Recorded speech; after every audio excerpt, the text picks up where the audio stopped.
My fellow Nerdikins, welcome back to another episode of That's So Nerdy. Today we've got the winning deck profile from our last video, and it is going to be full power Jiren the Unstoppable.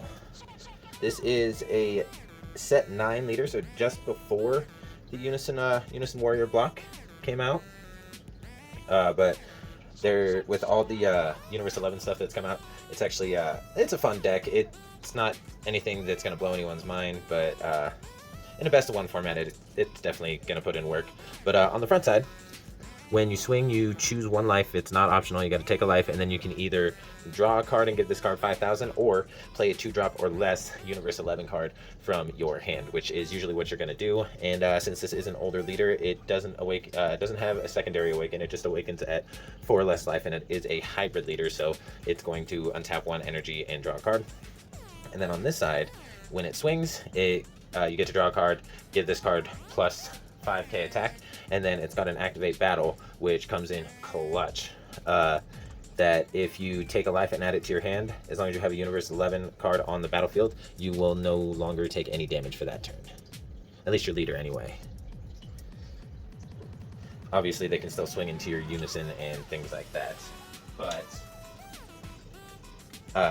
that's not really a big deal, because your Unisons, especially in this deck, are meant to either give you a little bit of extra defense for the leader, or just act like a lightning rod to take the pressure off your leader.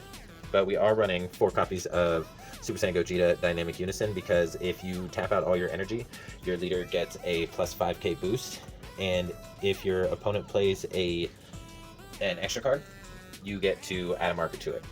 It's +1. You can pitch 2 cards to draw 2 cards. If you don't pitch the 2 cards, you don't get to draw anything, and it's not up to, so you have to do 2 for 2.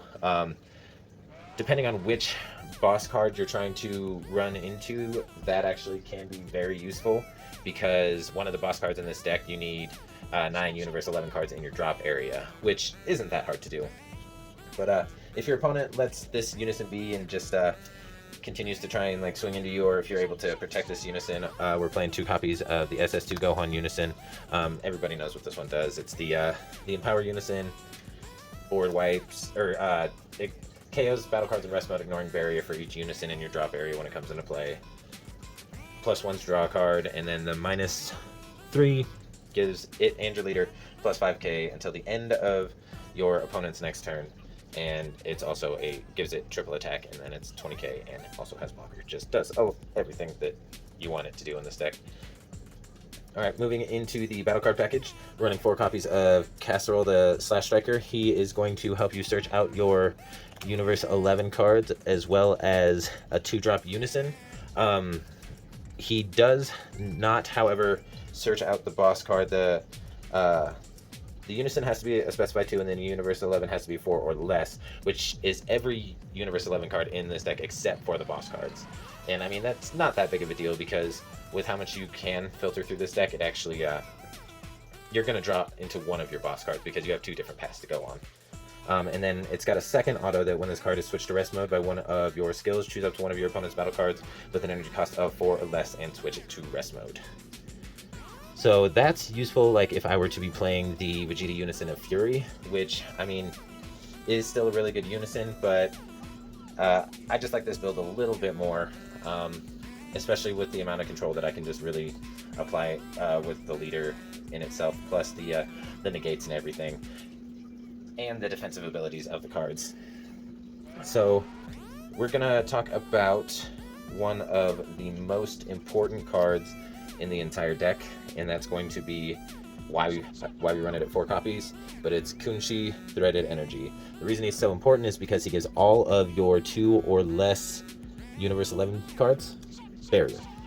So, and that includes himself, so he'll get barrier, and that's really important for the leader's ability. Because as long as you have a Universe 11 battle card on the field, your opponent can't swing into you, or well, they can still swing, they just can't deal damage to your leader. And then we're running 4 copies of Vuon. It is a blocker. With Kunshi on the board, he gains barrier.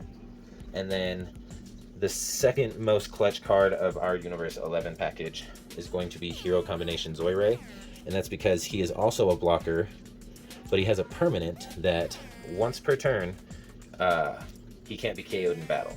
So he is a very sticky card, especially if you have a Kunshi on the board or multiple Kunshis on the board, because a lot of times if you have more than one Kunshi on the board, your opponent can't really deal with your board all that much. Unless they're playing, obviously, a deck like Gogeta where they can just swing into your active on battle cards. But that's not neither here nor there.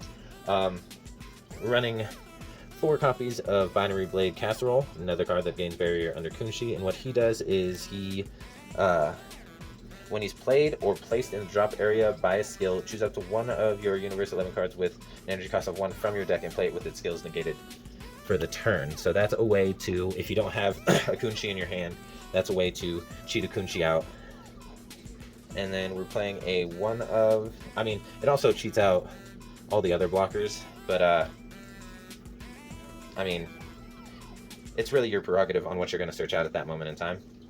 And then we're playing a one of Jiren, Pride of Universe 11. I've been considering bumping this up to 2 and then bumping the 3-drop Jiren down to 1, because I hardly ever play it. But what this card does is it has an activate main that if you discard this card, choose up to 2 of your Universe 11 cards with energy cost of 1 in your drop area and play them with their skills negated for the duration of the turn.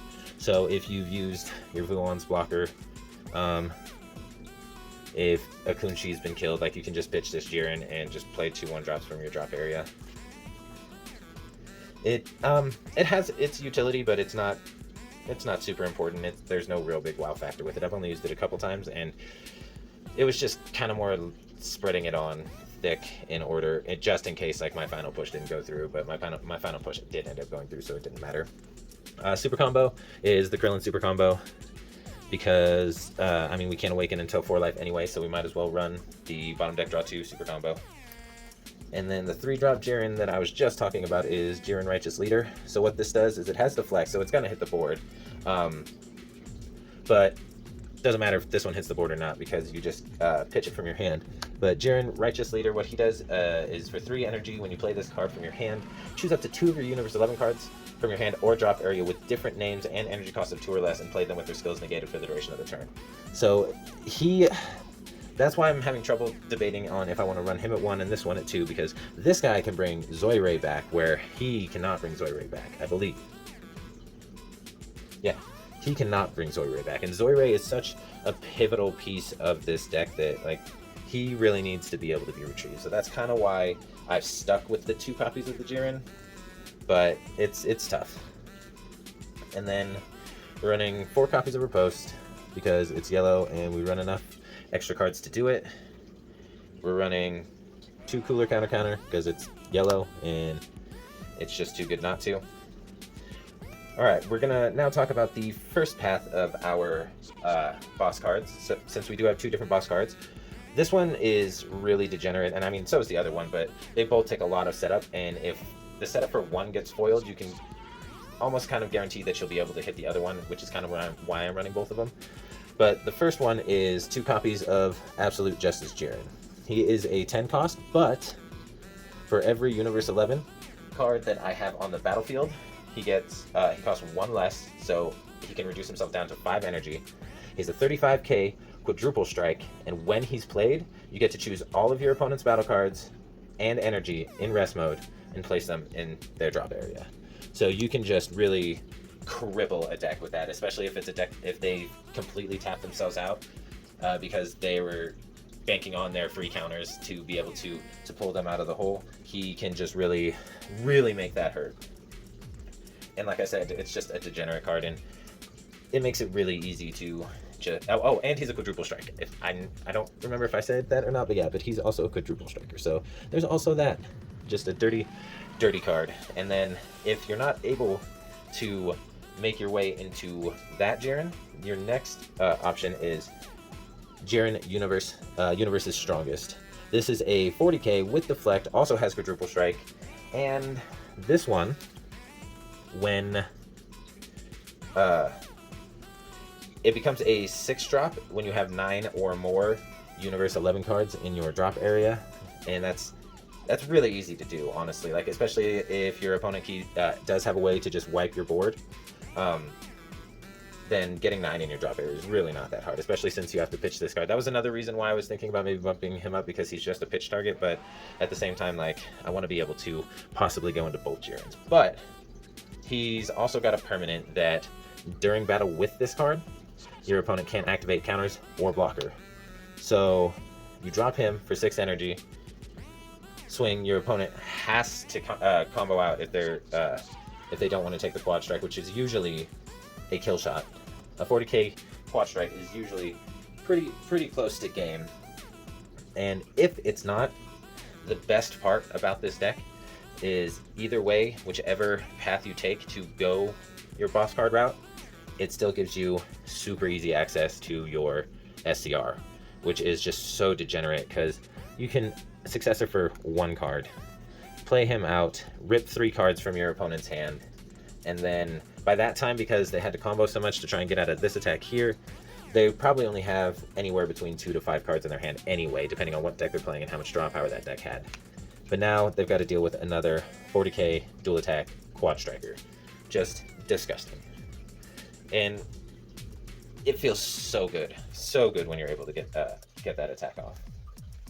All right, now we're going to go into our extra card package before we start going over the Z deck. We're playing 3 Realm of the Gods. We're playing 1 Power of Super Saiyan. And then I'll go ahead and go over this card because a lot of people probably won't know what it is.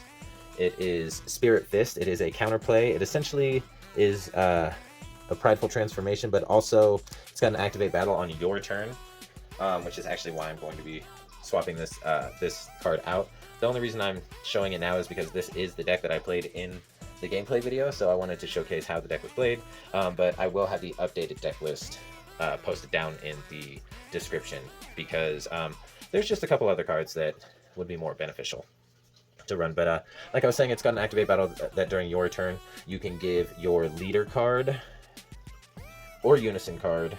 Yeah, it has to be this one. It has to be a specified 2. But they get plus 10k for the turn, so it's just like extra attack power. And then last of our extra cards is 3 Frieza's Army Reinforcements, because the blocker tokens are just still too good, even though Secret ID is back. It's still too good. Now let's go ahead and go over the Z deck, and we'll start with 2 copies of Gamma Executing Justice. This is just for any additional draw power that I may need, because it is a 1 energy, 1 Z energy, bottom deck a card, remove that card from the game, and then you get to draw every time your opponent counters or activates Villainous. So it's just just some extra draw power. And then running 1 Oolong because there are so many, there's a lot of little hitters in the deck because it's more defense oriented, but when I get my big boys out there, Oolong just helps with any additional push that I may need. Not that I would need it, but it doesn't hurt to have Oolong. I'm running 2 copies of Son Goku Evolved Defender. I honestly never really find a time to play this card, mostly because I'm not building a whole lot of Z energy. A little here and there because you're only really comboing off the casserole and probably this casserole as well, and maybe even this Jiren. But yeah, there's not really a whole lot you're comboing off other than maybe, well, obviously your super combos, but maybe your riposte if you're not using them for pressure. But yeah, for those who don't know what Evolved Defender does, when he's played, choose up to one of your opponent's leaders, unisons, or battle cards in rest mode, and it can't attack until the end of your opponent's next turn. And then if this card is in rest mode, when your opponent plays a card, you may place 1 of your Z energy in its owner's drop area. If you do, choose up to one of your opponent's battle cards or unison, switch it to rest mode, and negate this skill for the turn. So, I mean, it's just a little bit of added defense, but it doesn't really come up in this build all that much, mostly because of this guy right here. And this guy really added a nice little added push to this deck, and that's 2 of the SS3 Vegeta Terrifying Agent of Destruction. It's a 20k dual attacker that when it's played, you get to KO a battle card, not in rest mode. I know, yellow not having to have something in rest mode, amazing. But yeah, you KO something, ignoring barrier, but if it is in rest mode, this card also gains critical. So it's a 20k dual attack critical if you KO something that is in rest mode, but it's also just straight barrier removal.